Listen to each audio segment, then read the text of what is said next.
Good morning, ONLYSAMS. I'm your host, Sam Lombardo. It's the 27th of October, 2025. Thank you for joining us. Now, our top story of the night, Victor Wembanyama makes history. He is the first player in NBA history to score 100 points and 15 blocks in his first three matches. And the Spurs are 3-0 at the moment. Not too bad. Victor's a favourite early on for an MVP, and at 21 years old, you have to be pretty excited about it. But whether you're a Glazer, whether you're a hater, you can't deny he's on the way to something really special. But who do I feel the most sorry for when I see Victor's success?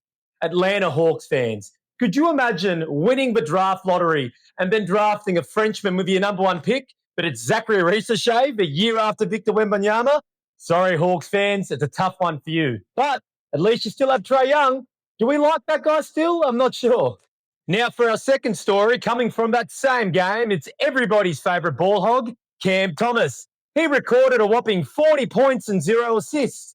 I thought maybe at 5 years of age he learned how to share, but clearly he must be an only child. I'm sure he's a lot of fun in the locker room and everybody loves playing with him. Good on you, Cam. Now, our third story. The Denver Nuggets beat the Phoenix Suns yesterday. Nikola Jokic scores another triple-double, but he was also involved in a little bit of controversy. Jokic with a hard foul, and Ryan Dunn then goes and shoves him. Sorry, Ryan, do you know who Nikola Jokic is? He's not just the MVP of the league 3 times, he's also the brother of Strahinja Jokic, the Jokic brothers. So you better be careful next time you put hands on Nikola, because you're going to have to put up with these guys. Good on you, sport. Now, our fourth story of the night, Lamelo Ball goes off a 38-point triple-double today, and also the Hornets are now 2-1. I don't know if that's the first time they've ever had a winning record, but things are happening in Charlotte, and LaMelo, well, he's at the centre of it all. We've been lucky enough to catch up with his old man, our favourite, LeVar Ball. LeVar, you're on the line right now? Hello. Before you even say anything, I heard you at the start of the show say that Victor Wembanyama was the runaway MVP to start the season. Man, how do you have any credibility if you even mention LaMelo as being the favourite? My boy, they should just give it to him now because he's going to be healthy and he's going to win it. Ain't nobody stopping him. Not sure if I agree with you completely on that one, LeVar, but I'm not going to argue with you either. You're scary and you're probably one of the best salesmen out there. LeVar Ball, everyone. Thanks for your time again. Now to the city of brotherly love, Philadelphia. The 76ers beat the Charlotte Hornets yesterday. Tyrese Maxey led with 28 points, but it's what Joel Embiid said after the game that got all the headlines. Joel, after being on a minutes restriction, came out and said he'd rather be at home with his family than come in and play part-time. Slow down, Joel. For a guy who's got paid over $200 million and played in 47% of the games, I think it's pretty decent of you just to show up for work when you're asked to. I don't know what to say, Philly fans. Between Joel Embiid and Paul George, you're paying them $100 million a year. One guy wants to be a stay-at-home dad. The other wants to be a full-time podcaster. Let's just hope Edge can work, huh? Sorry, we've just got some breaking news. A white boy out of Los Angeles has just scored 50, and his name is not Luka Doncic. Austin Reeves scores 51 as the Lakers beat the Kings. Russell Westbrook came out with a point to prove. Very known how much he hates the Lakers, but it wasn't enough to get them over the line against the purple and gold.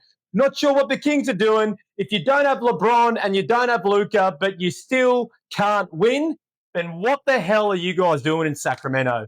That is crazy. But anyway, who would have thought that Austin Reeves would have been the first player to score 50 points on the Lakers this year? And for our final story of the night, the Mavericks finally get their first win of the season, and Cooper Flagg finally has a good game. 22 points for the rookie sensation and a dunk that got everybody in Dallas wet.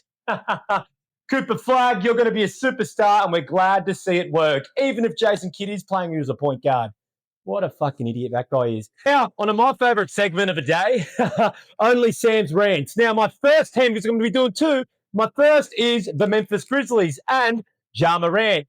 I am not sure what I am supposed to do as someone who invests in your team when game one I see you score 35 points. Then I see you lose by 30 points to Miami Heat, then to bounce back against the Pacers, but you're relying on a coward, literally. Cedric Coward, a rookie who had to score 27 points while Ja Morant is moseying around form. Step up, Ja. Step up, Memphis, and show us why you guys can be a number 2 seed again, because I'm fucking waiting.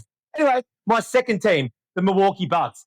Giannis Antetokounmpo has had to score 40 points, 37 points, and 38 points just for you guys to be in games, whether you win them or lose them. How the hell are you guys lining him up around a bunch of fucking pathetic losers like Gary Trent Jr., Torian Prince? Kyle Kuzma looks like a superstar in his team, given the names around him. Giannis has done nothing but deliver you guys success and show up every year. So if you guys can't help him, he's going to ask out, and it's going to be all your fault. Guys, step up a little bit, both of you. Anyway, that's it. I'm Sam Lombardo. This is Good Morning Only Sams, and I can't wait to see you next time. Yeah, buddy.